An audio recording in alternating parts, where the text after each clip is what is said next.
विधान परिषदेच्या नाशिक मतदारसंघातील राजकारण क्षणाक्षणाला बदलताना पाहायला मिळत आहे। नाशिकमधील भाजप बंडखोर अजूनही माघार घेण्याच्या मनस्थितीत नाही आहेत। दुसरीकडे अपक्ष गोकुळ गीते निवडणूक लढवण्यावर ठाम आहेत। शिवसेना उद्धव बाळासाहेब ठाकरे पक्षानं अपक्षाला किंवा भाजप बंडखोराला हाताशी धरून शिवसेनेला आसमान दाखवण्याची रणनीती आखल्याची चर्चा सुरू झाली आहे। नाशिकमध्ये नेमक्या काय घडामोडी घडतायत बघूया, त्या संदर्भातला एक सविस्तर रिपोर्ट। नाशिक मतदारसंघात जबरदस्त फाईट। गीते बंधूंमुळे वातावरण टाईट। ठाकरेंची छुपी युती दराडेंना घाम फोडणार।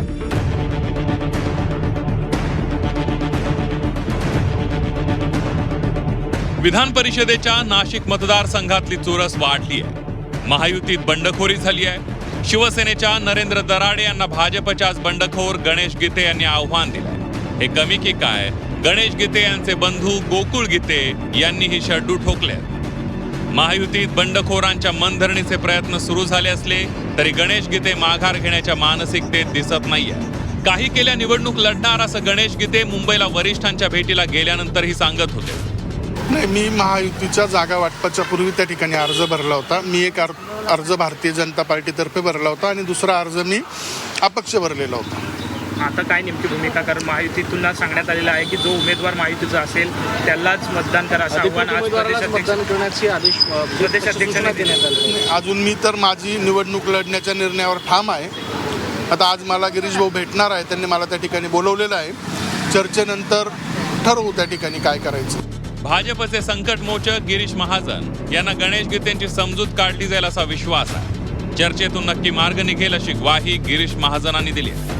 त्यांच्याशी मी बोलेल आणि त्यांना आम्ही सांगणार आहोत की आपण या ठिकाणी फॉर्म मागे घ्यावा, आपला अर्ज जो आहे तो या ठिकाणी मागे घ्यावा असं आम्ही त्यांना विनंती करणार आहोत, सांगणार आहोत। गणेश गीते आमचेच कार्यकर्ते आहेत, हे खरं आहे, पण निश्चित 17 ठिकाणी आता आम्ही महायुतीमध्ये लढतो आहोत। अनेक ठिकाणी असे टाय होते, त्या ठिकाणी बऱ्याच ठिकाणी तर प्रॉब्लेम सॉल्व्ह झालेले आहेत। 1-2-3 ठिकाणी काय जे असतील, मला वाटतं चर्चा झाल्यानंतर, बोलल्यानंतर त्या ठिकाणी तिथेही मार्ग निघेल। गणेश गीते रिंगणात राहो न राहो गोकुळ गीते यांच्या माध्यमातून नाशिकमध्ये खेला उभे होण्याची चर्चा सुरू झाली आहे। गोकुळ गीतेंच्या पाठीशी शिवसेना उद्धव बाळासाहेब ठाकरे पक्ष आपली ताकद उभी करण्याची शक्यता आहे। भाजपच्या नाराजांच्या मतांच्या बेगमीवर नरेंद्र दराडेंना आसमान दाखवण्याची रणनीती आखली जाण्याची शक्यता आहे। गोकुळ गीतेंची देहबोली पाहिली तर असाच सामना होण्याची दाट शक्यता निर्माण झाली आहे। हे बघा, जे उमेदवार आहे शिंदे गटाने दिलेले, त्या गटामध्ये वैयक्तिक शिंदेच्या शिवसेनेतच त्या उमेदवाराबद्दल खूप मोठी नाराजी आहे। सोबतीला अजितदादांचा गट राष्ट्रवादी पक्ष असेल किंवा भारतीय जनता पार्टी पक्ष असेल, याच्यातून पण मतदारांची खूप मोठी नाराजी त्या उमेदवारावर असली आहे। कारण मागील 8 वर्षात उमेदवार कोणाच्याही सुखदुःखात किंवा कोणाच्या उपयोगीच्या ठिकाणी आलेली नाही। त्यांनी फक्त व्यक्तिगत त्यांच्या संस्थेच्या विकासासाठी या आमदारकीचा वापर केलेला आहे। आणि राहिलं, आपण सकाळी संजय राऊत साहेबांचं त्या ठिकाणी स्टेटमेंट बघितलं असेल, मी पण माझ्या ऐकण्यात आलं आहे की शिंदे गटाचा जो कोणी उमेदवार असेल त्याच्या समोर येणाऱ्या उमेदवाराला त्यांचा महाविकास आघाडीच्या मतदारांचा पाठिंबा राहील।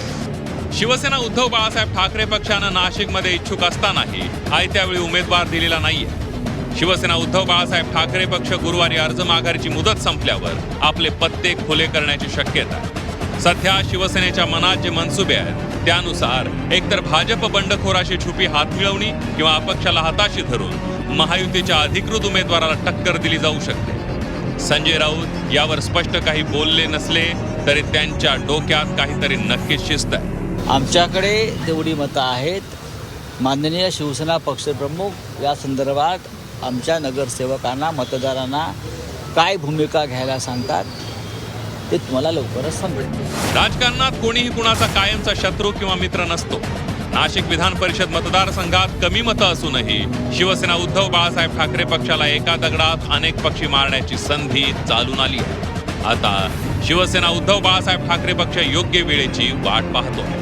ओम देशमुखसह योगेश खरे, झी 24 तास, नाशिक।